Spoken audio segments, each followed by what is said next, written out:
Beberapa hari ini kita semua umat Katolik di seluruh dunia sedang bersukacita karena terpilihnya paus baru bagi kita sebagai pemimpin umat Katolik di seluruh dunia, yakni Paus Leo ke-14. Nah, menariknya ini, beliau merupakan paus Katolik Roma pertama yang memiliki kewarganegaraan Amerika dan juga beliau merupakan paus pertama yang berasal dari Ordo Santo Agustinus atau OSA. Nah, saat ini kita sudah berada bersama Romo Hani untuk berbincang-bincang sedikit untuk mengetahui lebih dalam tentang Paus Leo ke-14. Halo Romo, kabar baik?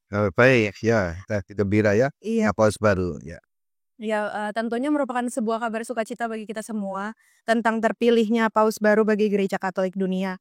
Nah, menurut Romo nih, dari apa yang Romo baca atau apa yang Romo dengar dan Romo dalami, bagaimana sih kira-kira, arah kepenggembalaan dari Paus Leo ke-14 ini?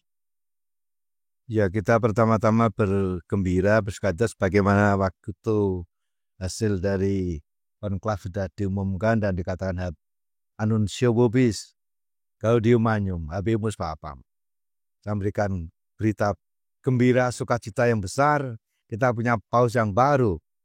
Dan dikatakan bahwa itu Kardinal Prevost dari kelahiran Amerika Serikat ya. Tetapi dia lama sebagai misionaris di Peru. Maka menarik juga bahwa dia dari kelahiran Chicago ke Chiclayo, Peru ya. Dari Chicago ke Chiclayo di Peru sebagai misionaris dan menjadi uskup di sana, lalu menjadi uskup Roma atau paus di Roma. Jadi ini perjalanan yang menarik sebagai kalau melihat perjalanan hidup beliau, pernah juga menjadi pemimpin dari Ordo Santo Agustinus. Jadi ya ini satu yang menarik. Dan dalam tradisi ketika seorang sudah memenuhi quorum keterpilihan, threshold sebagai yaitu 2/3, maka itu berarti sudah punya paus baru setelah lewat. Dan itu kalau menurut kabar itu kan voting yang keempat itu. Jadi relatif cepat ini. Dan lalu ketika sudah terpilih maka ditanya, apakah Anda menerima hasil pemilihan ini? Jadi tetap dalam gereja Katolik kebebasan orang dihargai dan dikatakan ya kalau dia accepto, saya menerima, berarti itulah saat detik dia sebagai paus. Jadi bukan ketika diumumkan. Ketika dia accepto dan kalau begitu nama apa yang Anda pilih? Dan lalu beliau mengatakan Leo. Kalau Leo itu berarti kita dalam catatan sejarah Leo terakhir, paus terakhir yang pakai nama Leo adalah Leo ke-13. Itu berarti beliau dalam masa pontifikalnya dari 20 Februari 1878 sampai 1903. Sudah lama sekali. Jadi itu Paus Leo jadi makanya kalau dia bilang saya panggil Leo, itu berarti menjadi Leo ke-14. Karena Leo terakhir adalah Leo 13. Jadi ini saya kira tradisi dalam gereja Katolik, dan ketika sudah memilih nama Leo lah maka diumumkan itu. Nah, iya menarik nih Mo, menyambung tadi pemilihan nama Leo ke-14. Kira-kira kalau menurut pandangan Romo atau apa yang Romo baca, Romo ketahui, mengapa sih, Kardinal Robert Prevost ini memilih nama kepausannya yaitu Leo? Apakah itu, eee, untuk melanjutkan semangat dari Paus Leo Ya ke-13 pasti. atau bagaimana? Iya, kita sendiri tidak tahu secara pasti. Tapi kita bisa menduga-duga, kita bisa belajar dari sejarah seperti yang lalu ketika nama Paus Kardinal Jorge Mario Bergoglio itu memilih nama Franciscus. Orang masih spekulasi Franciscus yang mana, kalau dalam tradisi gereja kan banyak Franciscus. Orang menduga-duga kan ya Yesuit, maka apakah itu Franciscus Xaverius? Nah, dia pengen jadi seperti Franciscus Xaverius, pengen ke Jepang, pengen ke Cina, itu impiannya sebagai orang muda. Tapi ternyata yang memilih Franciscus Assisi yang adalah pendiri Ordo Fransiskan. Ini menarik. Dalam gereja itu selalu, maka kalau itu dikatakan apakah orang Amerika, orang Asia, orang mana, itu tidak terlalu penting dalam gereja. Nggak terlalu menjadi suatu seolah politik yang ini blok mana, kubu mana, enggak ada. Saya kira itu yang penting, itu yang kita akui dalam gereja. Maka bahkan ketika seorang Yesuit pertama, ya kalau itu hanya egonya, kan biasanya pilih nama Ignatius gitu kan, sangat wajar dan orang bisa memahami. Tetapi dia malah memilih nama Fransiskus. Bahkan para paus dari Ordo Fransiskan sekalipun belum ada yang memilih nama Fransiskus gitu. Jadilah kekayaan gereja bahwa tokoh-tokoh dalam sejarah itu bukan hanya milik satu ordo, kelompok, negara tertentu, tapi adalah milik seluruh gereja, kekayaan seluruh gereja. Karena itu tidak ada masalah apapun. Sama halnya ketika nanti orang tanya ini Amerika, jangan-jangan gimana nih? Maka ada selama ini ada suatu apa ya, keyakinan umum gitu ya. Keyakinan umum bahwa ya enggak mungkin tuh Paus dari Amerika itu. Oh, dia sudah negara adidaya, maksud yang urusan rohani juga mau dikuasai juga gitu. Tapi itu kan cara pikir politik yang manusia. Orang melihat dari cara dunia luar. Baik dari gereja, begitu seorang menjadi paus, yaitu paus seluruh gereja. Paus yang di bawahnya ada 1,4 miliar orang Katolik sedunia. Dia bukan lagi, maka itulah tradisi ditanya namanya. Dalam tradisi Alkitab, ketika orang mendapatkan panggilan-panggilan khusus, panggilan atau mendapat semangat pembaharuan atau pertobatan, maka diberi nama baptis. Kita waktu baptis beri nama baptis. Sama juga kalau dalam Alkitab, dari Abraham menjadi Abraham. Ya. Saulus yang dulu mengejar-ngejar murid-murid Yesus, menganiaya jemaat, menjadi Paulus.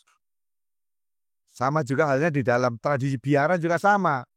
Dalam tradisi yang kuno, orang punya nama biara yang membuat orang tanda kutip cut off dari diri dunia yang lama dan sekarang punya nama baru, punya panggilan baru. Nah, itu saya kira tradisi yang sangat penting dalam gereja Katolik, bahwa perubahan nama itu membawa sebuah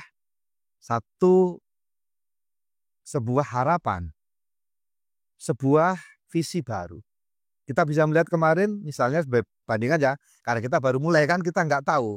Kita sampai tahu kalau beliau nanti menjelaskan sendiri misalnya mengapa memilih nama Leo sebagaimana Paus Fransiskus memilih nama Fransiskus.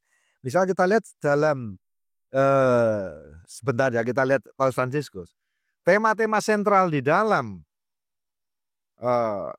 Santo Fransiskus Assisi itu yang menjadi, yang mewarnai masa kepausan beliau yang 12 tahun ini.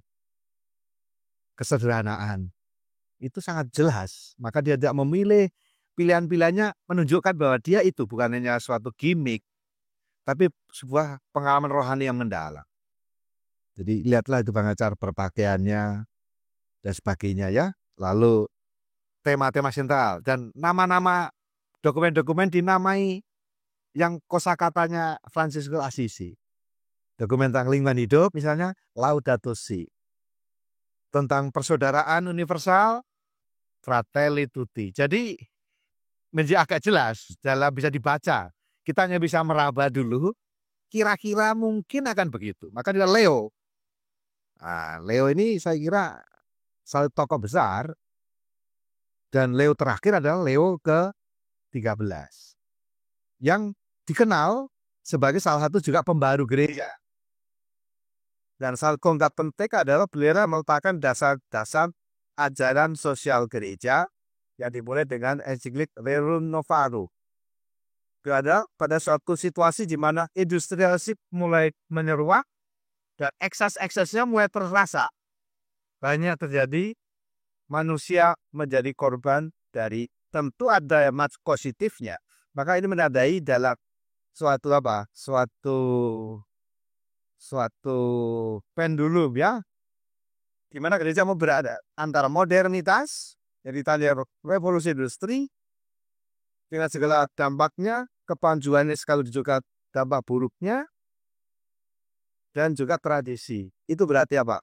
Di satu pihak menegaskan ini ada kontinuitas kesinambungan dengan sebagaimana masih meneruskan semangat Fransiskus, dan sekaligus juga Mas Fransiskus dan juga Leo 13. Di mana sekarang kita ada modalitas yang lain lagi, di mana kita revolusinya udah bukan revolusi industri ya awal, kita ada revolusi industri keberapa? Kelima, di mana digitalisasi dan semua itu menjadi penting. Nah, bagaimana peran manusia?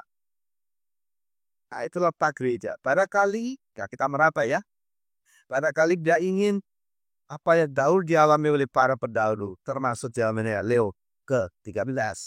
Dia problematik dunia menghadapi situasi yang bergolak gitu, dan sekarang ia adalah mengkontemplasikan dunia yang seperti ini, bagaimana menghadapi revolusi industri, digitalisasi, dan berbagai macam kemajuan teknologi informatika itu mendialogkan dengan dunia ini. Kita mau bagaimana menyambut dunia seperti itu. Saya kira satu Leo 13 ya.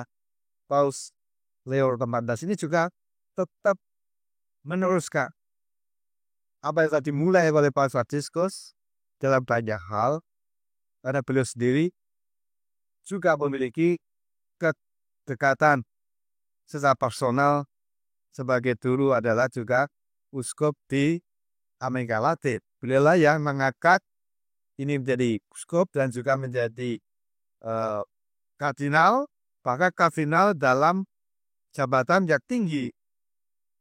Itu jabatan yang tinggi yaitu yang bertugas di Kastoria Bursi tentang para uskup, termasuk banyak nilai uskup ini. Dan kita tahu terakhir ini ketika uskup yang terakhir yang terpilih untuk Timika itu adalah uskup dari Ordo OSA juga. Di beliau itu yang jadi pengaruh cukup besar karena semua uskup-uskup zaman ketika dia bertugas itu ya harus lewat beliau sebelum Paus itu di approval diangkat sebagai uskup. Jadi kaitan dengan Paus Fransiskus cukup jelas, tetapi juga orang membaca bahwa semua orang sebagaimana dikatakan kalau kita ingat apa yang dikatakan oleh Karl Augustus, jadi ini dalam semangat pembaharan Paus Fransiskus, tetapi juga dia bukan motokopinya. Leo ke-14 ada penerus Santo Petrus, bukan, memang dia setelah melanjutkan dari gerakan dari Paus Fransiskus, Paus yang ke-26, dan beliau ini adalah Paus yang ke-267. Jadi ingat ya, yang kita cari adalah pengganti Santo Petrus, bukan mencari tentu saja ini urutannya, maksudnya supaya orang tahu bahwa setiap Paus punya kepribadian sendiri, punya juga visinya sendiri tentang gereja. Saya kira itu ya. Dan ya kalau ini fakta-fakta, mengulik fakta-fakta menarik ya bisa-bisa aja, namanya orang juga fakta, apakah itu ada kaitannya ya enggak tahu. Misalnya Leo, nah kalau beliau adalah seorang Agustinian OSA, dia bahkan dia pernah menjadi superior general atau pemimpin tertinggi dari Ordo OSA ini. Nah lalu kalau orang buka-buka kan sejarah-sejarah, oh ternyata Leo yang terkait dengan pengalaman mereka sebagai Ordo, yaitu Leo ke-10. Leo ke-10 itu adalah yang mengekskomunikasi Martin Luther, yang adalah anggota dari OSA, dan dialah yang memulai yang namanya gerakan Protestantisme, yang lalu gerakan reformasi, dan dia memilih keluar dari gereja. Nah, apakah ini ada hubungannya? Saya tidak tahu. Apakah dengan orang kan bisa berspekulasi, tapi kalau fakta sebenarnya ada. Faktanya adalah bahwa Paus Leo ke-10 adalah Paus yang mengekskomunikasi, mengeluarkan Martin Luther yang menjadi tokoh sentral dalam gerakan reformasi Protestantisme, dan itulah Paus Leo ke-10. Apakah ini ada kaitannya? Saya tidak tahu. Ini hanya fakta aja, tapi orang lalu berspekulasi, jangan-jangan ini ada kaitannya. Mungkin beliau ingin memulihkan nama baik. Nama baik OSA bagaimana supaya orang-orang kembali ke gereja? Bisa jadi. Itu saya kira beberapa catatan-catatan yang sering bisa dilihat dari fakta-fakta sejarah ya. Kalau itu kan nggak bisa diubah. Tapi apakah itu kaitannya? Nah, kita tahu.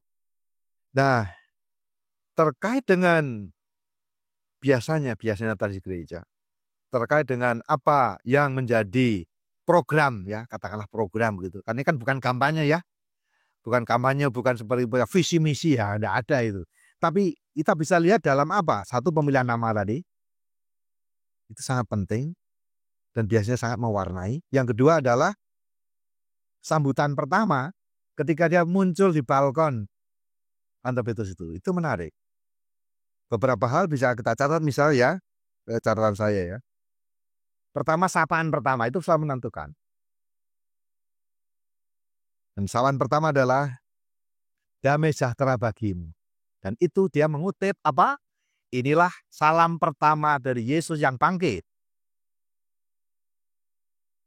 Damai sejahtera bagimu. Itu kita pakai dalam liturgi. Tetapi itu adalah sapaan Yesus pertama. Dan itu disebut oleh beliau sendiri. Artinya apa? Kita semua itu adalah mewartakan kabar gembira Injil. Semua yang menegaskan tugas gereja ini. Bukan sebagai suatu lembaga pemerintahan, politik, lembaga-lembaga keagamaan.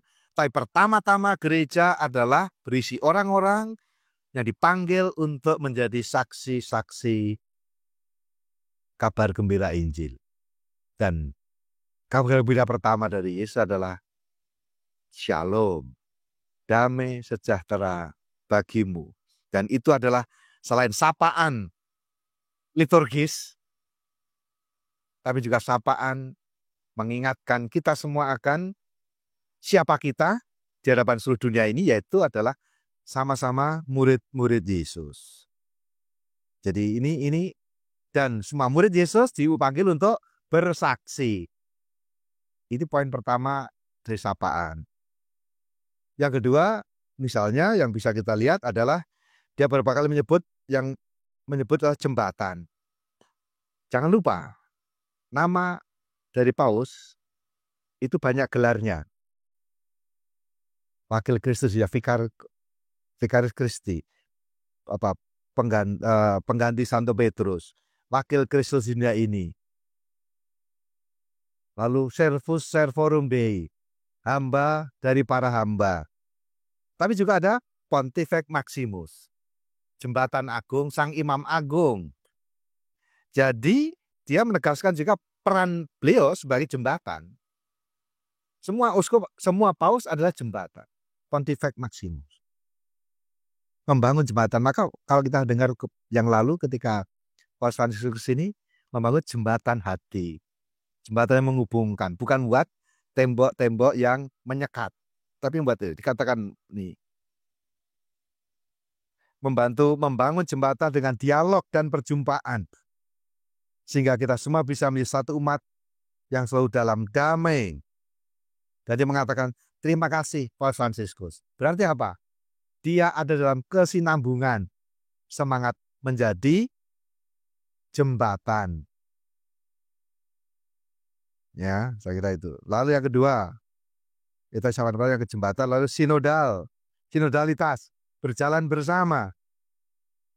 Saya sebagai penerus Petrus, berjalan bersama dengan Anda sebagai gereja yang bersatu, ya, mencari perdamaian, keadilan bersama, bekerja bersama sebagai wanita dan pria setia kepada Yesus tanpa rasa takut. Nah ini, mewartakan Kristus, menjadi misionaris setia kepada Injil. Nah, dia sendiri seorang misionaris. Maka gereja yang misioner, yang mewartakan dengan setia tentang Injil itu jadi penting. Berjalan bersama, mewartakan kabar gembira Injil. Nah, itu poin-poin. Yang berikutnya adalah tentang identitas. Dia mengatakan, saya seorang putra Santo Agustinus. Ya memang dari OSA. Tetapi dia lalu Dewi menegaskan, saya sekarang lagi bukan menjadi milik atau menjadi anggota OEA saja. Sekarang saya menjadi, dikatakan, bersama Anda, saya seorang Kristiani. Bagi Anda, saya seorang uskup. Itu kata-kata dari Sant Agustinus. Artinya apa? Sebagai bersama Anda, kita sama-sama murid Yesus, sama-sama Kristiani. Tapi karena tugas yang diberikan pada saya uskup, saya menjadi gembala Anda. Jadi di ini ya, sekarang kita semua sama sebagai murid Yesus, dan saya kebetulan sekarang ditugasi mendapat tugas sebagai gembala utama. Jadi maka ini katakan, maka dia gambaran kalau sekarang ini kita ada dalam tahun jubileum peziarah pengharapan, dia menegaskan lagi. Itu artinya konteks umum, ini konteks umum kita yang mengatakan semoga kita semua berjalan bersama, berziarah bersama menuju tanah air yang telah dipersiapkan Tuhan bagi kita, tanah air surgawi. Inilah menegaskan bahwa kita masih ada dalam tahun jubileum, di mana kita bisa berziarah pengharapan. Jadi kita semua itu statusnya sama. Jadi berziarah pengharapan menuju tanah air surgawi yang sudah disiapkan Tuhan untuk kita semua. Nah itu jadi ini sangat koneksinya sangat bagus dengan apa yang kita alami semua sedang dalam jubileum. Sekaligus menegaskan, memang aku enggak bisa disangkal. Saya adalah anggota dari ordo tertentu dalam gereja. Tetapi sekarang saya bersama-sama dengan Anda, kita berjalan bersama.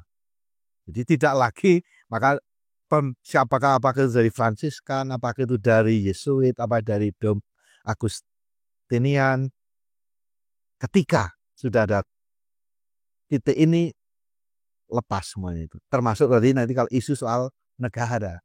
Menarik kalau soal negara ya. Dia kan bahasa ibunya karena lahir di Amerika, besar di Amerika dalam arti sampai tahap tertentu, tentu saja bahasa utamanya kan bahasa Inggris. Anda lihat, dalam sambutan enggak ada bahasa Inggris. Itu sangat simbolik juga. Tentu lebih mudah bagi dia mengungkapkan pengalaman kita itu dalam bahasa ibu kita masing-masing. Kalau ungkapkan perasaan gitu ya, itu lebih mudah karena itu bagian dari hidup kita. Tetapi apa yang dilihat, dia pakai bahasa satu, bahasa gereja, bahasa Latin. Yang kedua bahasa Italia karena dia adalah uskup Roma. Paus adalah uskup Roma. Jadi menyapa dalam bahasa Italia karena dia ada di dalam wilayah keuskupan Roma. Dan dia menyebut satu lagi bahasa Spanyol, di mana dia menjadi misinya. Dia lebih mengidentifikasi diri sebagai uskup di mana tadi namanya rada mirip-mirip dengan Chicago ya. Namanya apa itu?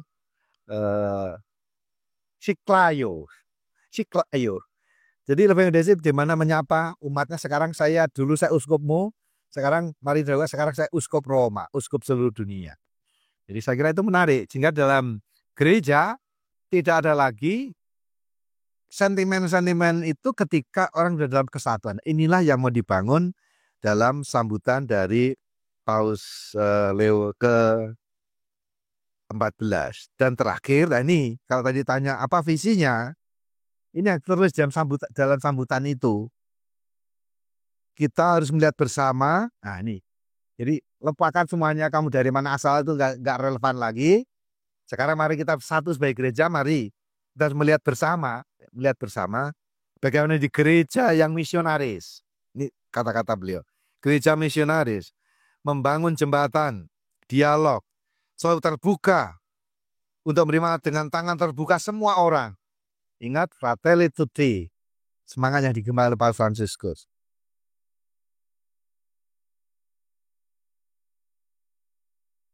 Bagi semua orang yang membutuhkan, ini misinya, keluar. Bagi semua orang yang membutuhkan amal kasih kita, kehadiran kita, dialog kita, cinta kasih kita. Nah inilah ujiannya. Gereja selalu keluar. Tidak untuk dirinya sendiri. Nah, saya kira dengan demikian sudah agak punya gambaran dari kata sambutan, kata-kata pertama dalam sambutan sebagai paus, dan termasuk memberikan berkat tradisinya Urbi et Orbi untuk kota Roma dan untuk seluruh dunia. Nah, saya kira itu kalau melihat secara ini ya. Tapi apakah begitu?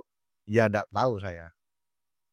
Kita masih menunggu, nanti beliau pasti mungkin akan ketemu media barangkali, dan lalu akan ada pertanyaan-pertanyaan seperti itu. Ngapa milih inilah? Kita jadi tahu persis karena tapi kalau dari pembacaan atas sejarah, atas data-data, atas ucapan beliau dan pengalaman beliau sebagai misionaris, nah, tampak jelas bahwa kita sedikit punya gambaran.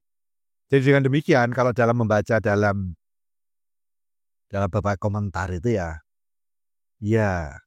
kita tahu ini pasti paus ini ada dalam kesinambungan semangatnya pembaruan di bawah Paus Franciscus, tetapi dengan caranya sendiri.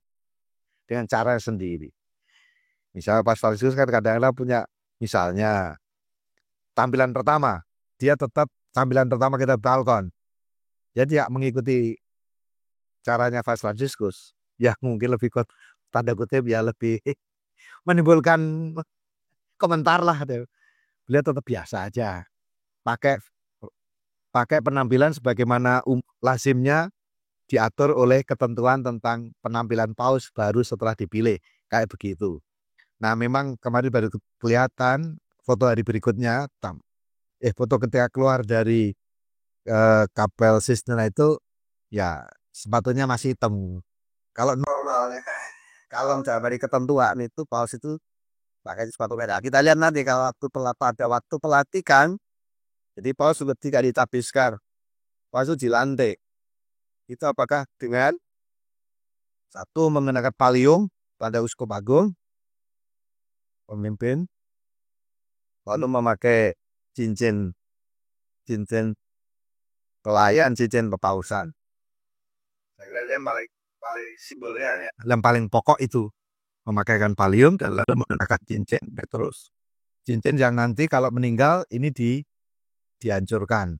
Zaman dulu itu cincin itu sebagian juga dari stempel pribadi, sehingga jangan sampai disalahgunakan. Maka begitu pas meninggal, cincinnya diambil, dihancurkan bagian yang bisa dipakai untuk stempel. Tapi ini tetap enggak dihancurkan total, enggak.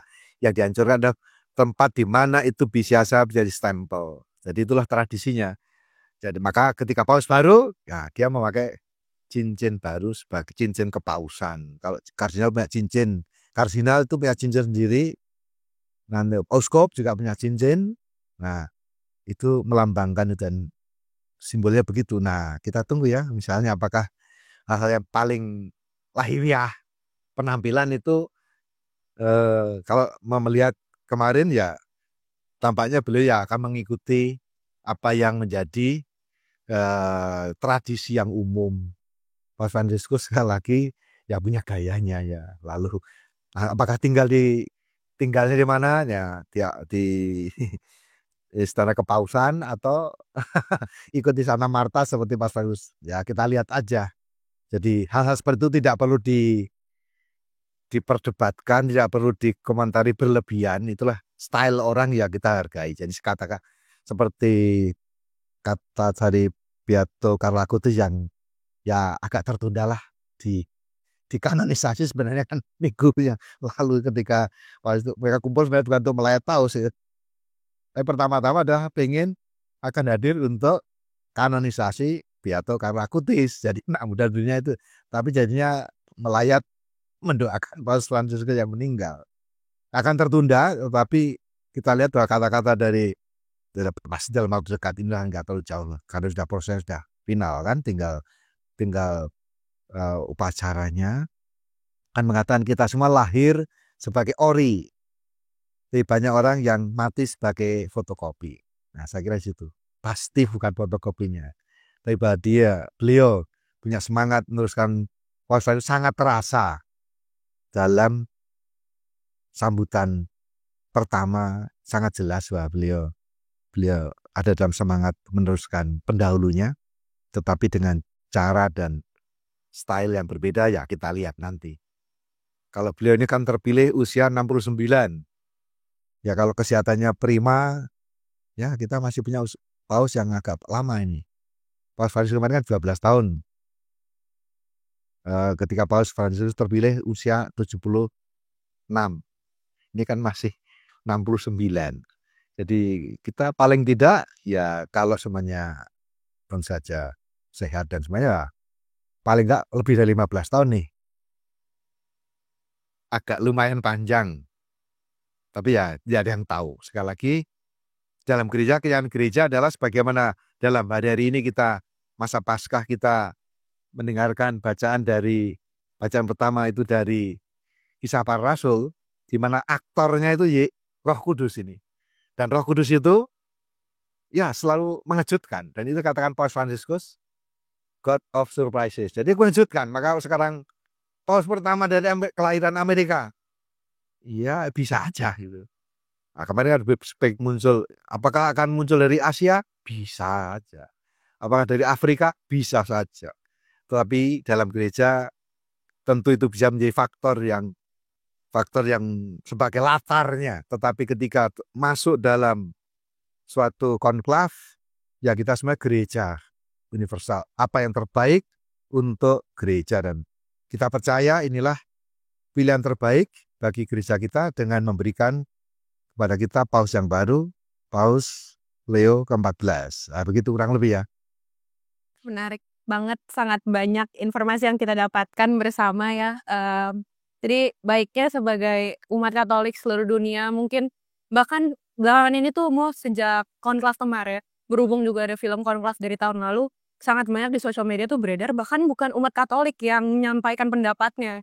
Dia mungkin lebih baik untuk seluruh orang, baik Katolik, bukan Katolik, mungkin kita menunggu dan berdoa bagaimana kepemimpinan dari Paus Leo ke-14 ini ya. Ya, itulah menjadi keyakinan kita bersama bahwa Roh Kudus tetap bekerja, dan dalam Kisah Para Rasul dikatakan kami dan Roh Kudus. Nah, itu dua hal penting ya, kami dan Roh Kudus. Bukan Roh Kudus saja. Kita diam aja itu. Ya Roh Kudusnya capek kalau begitu. Maka dalam Kisah Para Rasul jelas, konsisten. Roh Kudus dan kami. Atau yang ketika ambil keputusan pertama yang menentukan masa depan gereja di persimpangan adalah keputusan Roh Kudus dan kami. Jadi dua-duanya dari bagian dari saya manusia kita. Tapi kalau kita percaya bahwa gereja ini bukan lembaga politik, karena saya bukan lembaga pada umumnya. Kita adalah gereja. Gereja adalah jemaat yang didirikan oleh Yesus sendiri dan percayakan Tuhan Roh Kudus dalam sejarahnya. Maka itu, dan dalam ada cium gereja kan, Ecclesia Semper Reformanda. Gereja selalu membarui diri terus-menerus. Dan selalu diberikan pada kita tokoh-tokoh yang hadir untuk membarui di gereja, dan itu menjadikan gereja Katolik sekarang ini, kalau tidak salah tercatat dalam statistik, ya 1,4 miliar orang. Sekali lagi, ini suatu jumlah yang luar biasa, dan itulah kemarin konklav pertama di mana variasi asal negara itu sangat banyak, 70 negara nggak salah. Itu baru kali ini gitu. Sebelumnya ya, makanya biasanya selama sekian tahun banyak kan soal Italia terus kan. Kalau dalam sejarah itu 200-an, dari 267 itu mungkin 200-an Italia itu. Tetapi dengan Paus Fransiskus membuka semuanya itu, lalu nah, apakah suatu ketika dari Asia? Bisa jadi. Apakah suatu ketika dari Afrika? Sangat mungkin. Itulah gereja. Kita bersyukur, dan saya pribadi yang merasa bersyukur ya. Maka kepada orang Katolik, kalau Anda tidak merasa bangga punya gereja Katolik yang begitu banyak tradisi, begitu banyak hal-hal yang bahkan cerobong aja menjadi viral seluruh dunia. Satu cerobong itu seluruh dunia melihat, dan nanti cerobongnya aja ya. Moga-moga kita tidak hanya hal yang tampak begitu, tapi semangat iman bahwa kita adalah disatukan oleh iman akan Yesus dan diutus menjadi saksi-saksi kebangkitan, saksi-saksi Injil dimanapun kita berada, dan itulah kita satu dan sama. Itu yang harus Anda syukuri dan mestinya membuat kita bangga dan bersyukur. Ada berbagai macam negara dari 1,4 miliar, tetapi sama kita. Satu, bukan sama, satu. Ya, kita beraneka ragam, tapi kita satu. Dan itu satu yang luar biasa. Baik, terima kasih banyak Romo Hani untuk waktunya, untuk pemaparannya. Kira-kira begitu ya. Sip. Baik, terima kasih Romo. Oke, terima kasih. Tuhan berkati.